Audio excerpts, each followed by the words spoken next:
The game versus Penn State, I think that is a program game, chance to win number 10, be a great challenge going over there.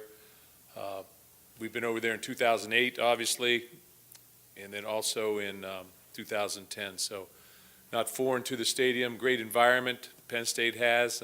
Be very exciting to go over and play. I think Penn State itself is, Coach Franklin has a football team that has been extremely close. A lot of parallels probably with our season in 2012, losing a number of games by a total of 15 points. I think losing maybe 4 games by a total of 15 points. When you look at them defensively, they're number 1 in rushing defense. They're in the top 5 in scoring defense, pass efficiency, and then also in total defense. So excellent defensive unit. Have a quarterback that can throw it, a very productive wide receiver in Hamilton. Had some injuries on the offensive line and the tailback, but they seem to be returning to better times in that area. Very solid on special teams, and I think they're a well-coached football team. So challenge will be there for all of us. So with that, I'll just take some questions. Yeah, Mark, you said it's a program game. Just wondering, moving forward, how do you think this series will impact the East? What do you know about James Franklin and what he's trying to do there? Not too much other than, spent a little time on a Nike trip with him, but know he did a great job. He built a program at Vanderbilt, and, Penn State's always been an East Coast dominated school, and I think it'll continue to be that in terms of recruits and things of that nature going there. So we're going to find out more as we get there, but obviously has a great has a great program in place in terms of their traditions, etc. Mark, you may disagree with my premise, but you're 9-2, top 10 team in the program. You're playing for a major bowl. Jeremy's accomplishments, your defense, your offense are all nationally recognized, yet still the Big Ten has not recognized you one time all season, either as offensive, defensive, special teams, or freshman player of the week. That seems either blatant disregard or disrespect to me. Am I overstating that? No, you're probably not, but I can't. There's some things we can control. There's some things I can't control. Obviously, they have a committee or a format for that. All I can say is we've got a receiver that is, I think, number 1 by almost 200 yards in receptions, yardage. I think he's the 5th leading guy in terms of catches in the conference, and he has over 1,000 yards, 1,071, I believe. Langford, I think, is number 3 maybe in touchdowns, maybe 5 in rushing, has almost 1,300 yards rushing, and has been over 100 yards, 14 games in a row, which hasn't been done for 18 years. We've got a quarterback that's leading the conference in a couple areas, and is number 1 maybe in pass offensive yards. And obviously, we've always had a strong defense. So, those decisions aren't my decisions. All I can do is vote for them or bring them forward as I've just have done. But other people have to make those decisions. That's not my call. It's disappointing, though, but sometimes I think it's to the winner goes the spoils, to be perfectly honest with you. We're a little bit of the forgotten ones right now. We've got a very good football team. We have a chance to win 10 football games. We need to take comfort in that and take comfort in the fact that that we're going places. And this program is strong and healthy. Move from there. Mark, about 15 months ago, whether this offense could be functional, I mean, there some people who doubted it. Sorry, some people even in this room that doubted it. Did. And now this year it sets records for production. And what did you see? I mean, I know you thought that a few details could make it better, but this is historically great. Did you see this potential in it, and what's allowed for that to happen? Well, yeah, I guess looking at it statistically, we've already set records for the most points scored in the history of Michigan State football in a production year, offensive production. I think that goes with yardage, and all the offensive records are falling. So it's been extremely productive. What I saw in 2012, obviously we saw a young quarterback in Connor Cook that had talent, that needed to grow with experience, but he had talent. We saw some wide receivers that I continually said they catch the ball very well. If you come out to practice, they look the part, they run the part. And that's flourished in 2013. And I think experience and success really breeds further further accomplishments, and I think that's what's happened to them. They're extremely confident. We don't just have one wideout. We have five that I think play a lot and play very productively. Keith Mumphrey's had a great year. We've had a traditionally strong defense these last couple years, so I think that formats in with a little bit of what Hondo talked about, and we're strong again on defense. But offensively, our offensive line is intact. We've got good players up there. We found identities at tailback, tight end, and wide receiver and quarterback in this last year, and that's paying dividends. Coach, I wanted to ask you too about Tony Lippett. Had he taken defensive reps until the past week? And also, going forward for him in his career, do you think cornerback is his position, or is that totally wide open right now? No, I think, first of all, he did not take reps prior to this last week, but his retention was a 10 in terms of what he had retained from being a starter there. And you've got to remember, he'd worked there for a year, for a full season, so there wasn't a lot of change, and he understood, he was in meeting rooms, and so he understands the terminology and all the different things that goes along with that and the techniques involved. So he was able to make that transition easily. I think he's a wide receiver at the next level. I just think this is an added dimension to him in terms of who he is from a toughness standpoint, from a competitive standpoint, and in an emergency situation. But I think he catches the ball too well and is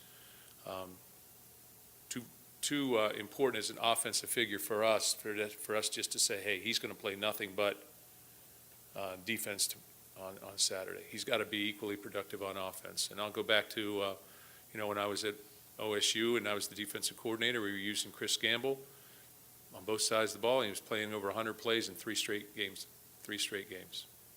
So, it was pretty amazing what he was able to accomplish. But that was because we pushed the issue there. And I think that issue can be pushed at times if you have the right person with the right mentality. And I think Lippett has that mentality. And he played, the game was a little bit out of reach last week, so he played 40 plays, both sides of the ball. So to follow up on that, try to sneak two in here. Lippett, the plan is to start him this week then? He's first on the depth chart. Yeah, he'll start. And then with Jeremy Langford, what is it about Langford that makes him such a good back? What are his best attributes? I think he gets stronger as the game progresses. He's extremely tough. He runs with power. He breaks tackles, and he can make you miss. And he's got the acceleration off the edge. He's got that. I think it's called, I heard a guy talk to me one time about it's like 45-degree acceleration. When you're on that 45-degree plane and that tackler's coming at you like this, he can accelerate through that. And, some people can't do that. Some people are just straight line fast, but he's got an extra gear. He's a good pass receiver. He understands our offensive scheme, and he's a little bit driven. He's driven. He's hungry. And, when you ask why hasn't he been named, that's good. Muhammad Ali used to say, I'll show you how great I am. So I'll let him know when we get back there. So he'll be ready to go. He'll be ready to go Saturday. Coach, could you take a minute to maybe talk about the players from Pennsylvania? There's really not a lot of dead weight from that state. Everybody you've got from that state's a pretty major contributor in the importance of continuing success they're recruiting. Very good players from there. I don't really want to miss anybody, but Paul Lang is a tight end from Mount Lebanon who's been a factor, especially late in the second half of the year. Obviously Demetrius Cox has been a guy for us here, and he's got 2 more years. He's a redshirt sophomore. He's an outstanding player, and he's played safety, nickelback, and corner for us. He's playing a lot of football for us down the stretch and is involved in all the special teams.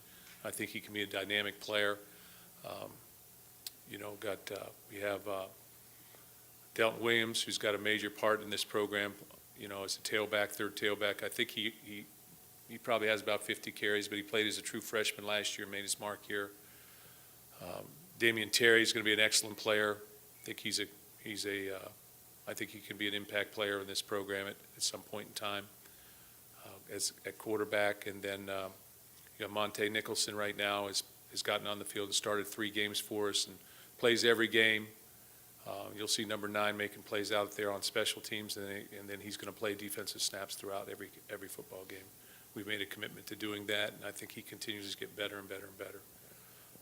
Casey Schreiner's a non-scholarship guy that is working extremely hard, and I think that covers it, but I'm not quite sure. Brandon Clemens is from the east side of PA, and he's another guy that's played offense, defense, and he's playing on both sides of the ball too. But he's a guy that these next 2 years, or the next 2 years, he's going to be a factor on our offensive line. He just moved there this past fall camp. How important, follow-up, how important is this game for recruiting? I mean, Franklin's, part of what he did at Penn, he was taking over Tennessee recruiting for a couple of years there. How important is this game? Well, I think we want to have a presence in Western PA and Pennsylvania in general. We've been able to recruit good players out of there, and it's a great state for high school football. So I think the Big Ten's in that state, and we've had success bringing guys over here, and they've played for us. And if you look at that roster and the people that I just talked about, everybody is playing for us. So they've been successful here. Let's be the day for 2 questions on the quick order. Since it's the last game, can I break the rules and ask about Travis Jackson, or? Nope. No? He'll make the trip, and that's all I can say. We'll see how he comes the rest of this week. They used to celebrate 10-win seasons around here. They'd throw a party. Now you have a chance to have 4 and 5 years. What's that mean to you in shaping the image of this program? I believe that, winning 10 games around here right now is the benchmark. Obviously, that gets you a little bit of notoriety, not much, okay, which is, I guess that's a positive. But,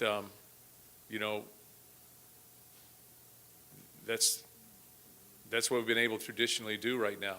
So that's been a very big thing for this program. It puts us in the hunt, always to be relevant in terms of the national picture, and certainly to be relevant in the Big Ten picture. And I think that's what we're trying to do here. And then springboard from there to great possibilities like last year. Obviously we've come up a little bit short this year, but the season's not over yet. So we're looking to move forward. But again, it'll be a great challenge going over there. They have a good football team, and be a tough environment. You and the players, when a young man has a great career, get a lot of credit, and deservingly so, but sometimes lost are the parents. A year ago, Jeremy Langford was off scholarship, debating transferring, and his parents told him, you committed to Michigan State, either find a way to pay for it or earn your scholarship, but you're going back and playing for Coach Dantonio. How lost in all of college football can the parents be in a great career? Well, we constantly talk about there being a circle of trust between the player, the parents, and the coach, and that's got to exist in order for that young man to be successful. And as I said last Saturday, at one point in time in their life, they had to push that young man out on the football field and say, this is the game of football, let's go play. And last Saturday, they had the opportunity to push them out in Spartan Stadium for the last time and say, let's go play one more time. This is the second chapter. This game will be the end of the regular season, so that's another opportunity for them to do that. So I think they're instrumental. They've basically shaped their young person, their child, into being a football player at a major college level, which is extremely competitive and very difficult to do, especially in these years with scholarships and parity and all the things that go along with just being able to play at this level. And then to do that with this type of success, team success, is an even greater achievement, I think, because they're heavily involved in that. And so, we welcomed them in last week, and we'll welcome them this week as well, and want to congratulate them as well as their sons. Mark, when you look at the offense from last year at the end, even when it was rolling to this year in the records, how central was Tony Lippett becoming a go-to wideout? Because that seems to be the real difference from last year to this year. Yeah, he was last year as well, I think, but you also had Benny Fowler in that mix last year, so we actually had 6 guys in that mix rolling in there a little bit, because I think all the guys that were playing this year were actually playing last year as well. Monty Medeiros and A.J. Troop has taken over that 6th position a little bit, I think, and they'll be good players.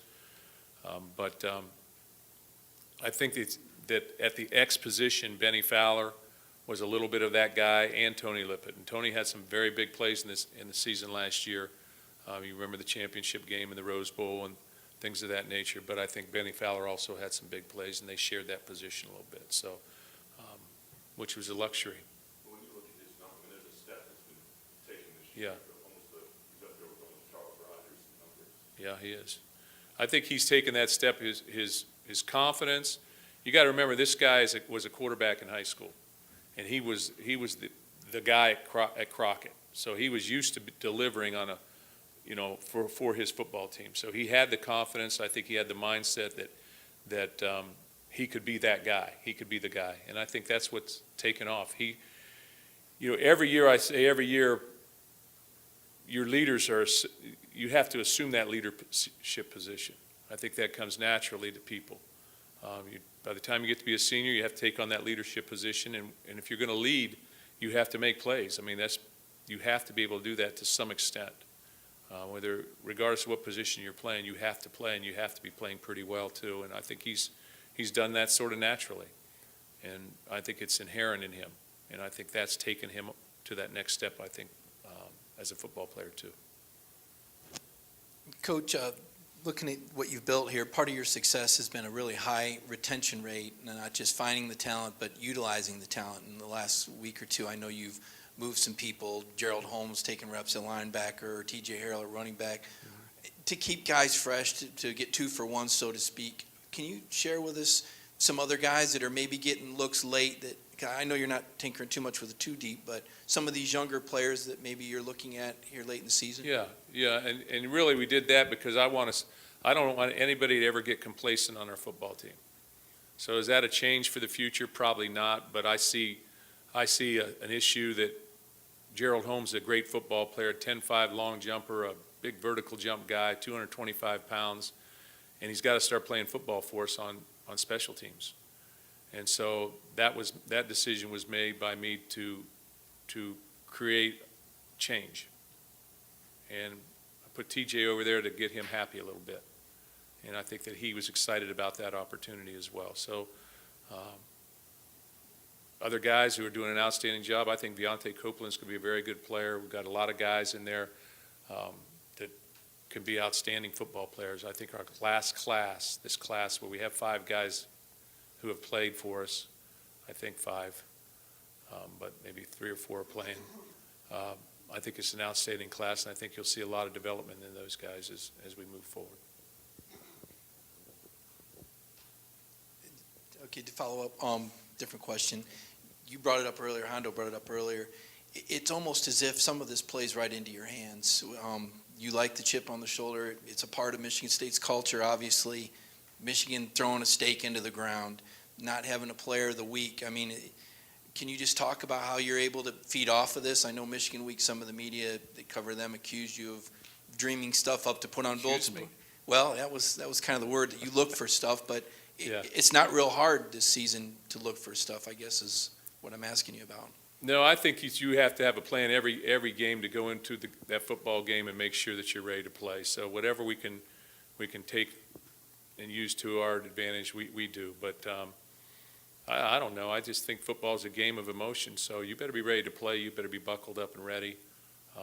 What I say only carries so much weight. What our players believe and what they believe in their heart is the real issue, always at hand. And I think I've said many times we're winning 10 games because we got good players, but we've got great chemistry. We really do. And our players believe in each other, and there's just a chemistry that exists between them, and I think have gotten great leadership from our seniors every single year. Every single year, even 2009, we got great leadership from our seniors. And I think that's what ultimately allows you to overachieve maybe, or to rise up. Because if you don't have that, then things start to fall down around you. Real quick, how long have you been working Holmes at linebacker?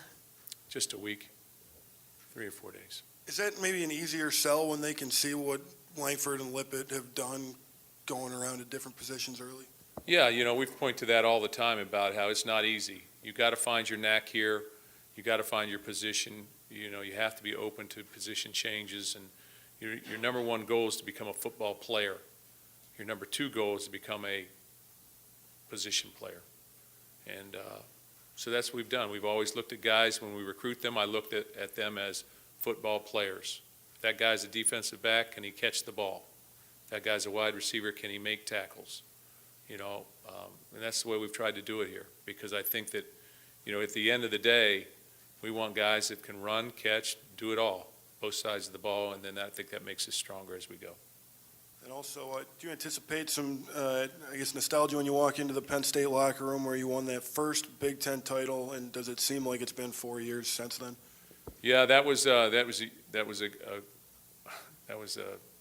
great moment, I think, in our time here in these last 8 years, and we did it the hard way. So it was a cold day. We had to go away to do it, and we got it done. And I think when you do things the hard way, you have a little bit more appreciation for it. But it was a great moment. Mark, if my memory serves me correct, a couple of years ago when a lot of your receivers were having trouble catching passes, Tony Lippett couldn't catch a cold for a period. What makes a receiver be able to, because you talk now about his great hands, what makes a receiver get better at that? How do you teach that? Well, I go back to say what I said earlier. When I watch practice, and you'd watch them over and over at practice, summer camp, there was no lack of ability. When it came to the games, there was inconsistency, and I think there was, guys get nervous out there. They're not used to that, that pressure the first time out, and you have to play through that a little bit. And I think that's what happened. Even in 2012, if we remember, he got better and better as the season progressed, and he was doing very well throughout I think towards the end of 2012. But I don't know, things happen. Collectively as a group, I think Coach Samuels has done a great job with those guys. But, throwing the football, catching the football, that's a confident type of issue, I believe, as much if you have those skills. And we saw the skills that he had as a redshirt freshman, as a true freshman. As a true freshman, he did things on the scout field that we thought this guy can really be a unique playmaker for us. And we saw that ability, but then as a redshirt freshman in 2012, I think he was a redshirt freshman, he played defensive back, and then the next year he was playing wide out. So, Back to my question on parents, Mark. There are a lot of college coaches that recruit the kid, almost see the parent as a nuisance.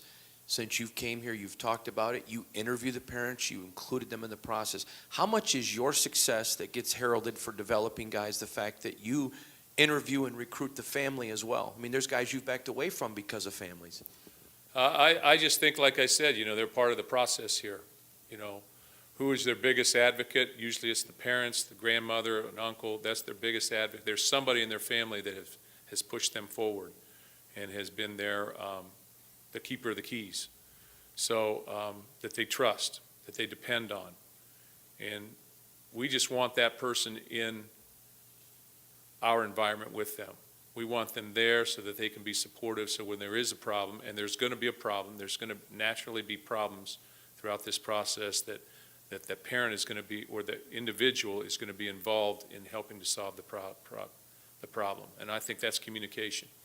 So we just try and make sure that we're open and communicating with people. It's not a perfect scenario. It's not perfect. There's breakdowns, just like there's breakdowns in everything. But we're going to at least extend ourselves and embrace that we're going to try and embrace that relationship and allow it to grow stronger. Hopefully when they walk out of here, that's a stronger relationship than when they started, that they grow with their families as they grow here as a football player.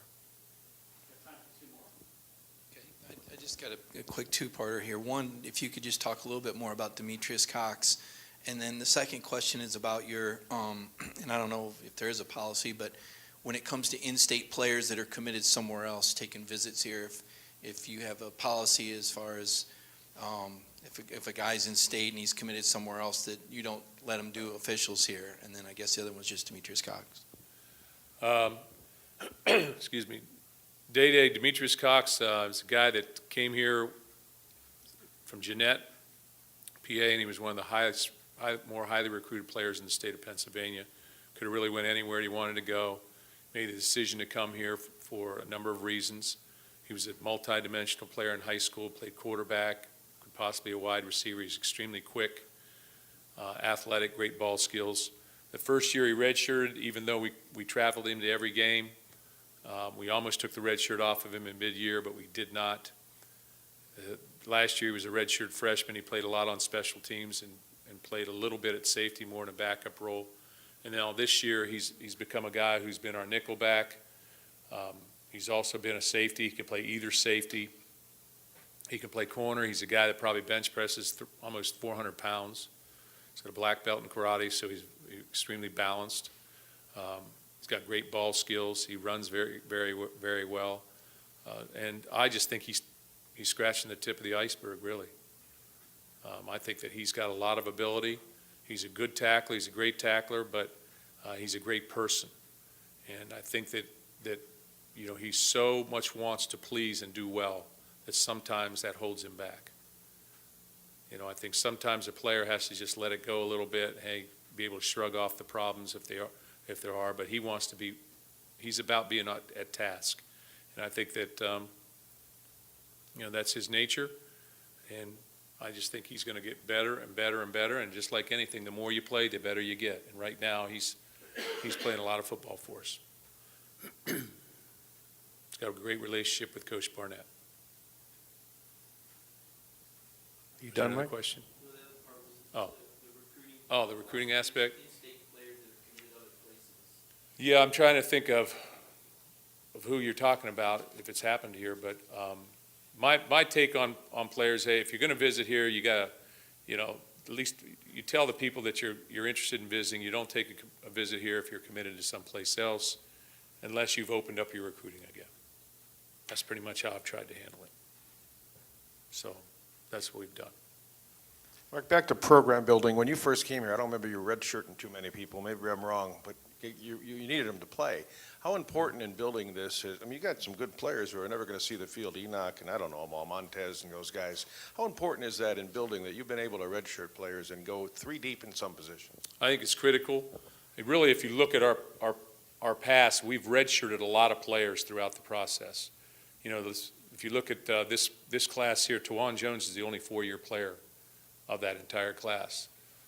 The rest of them were redshirted. All of our seniors this year, with the exception of him, have been redshirted.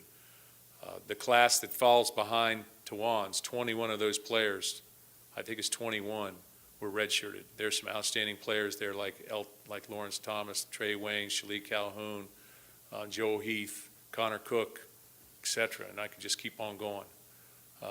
Aaron Burbage, great players.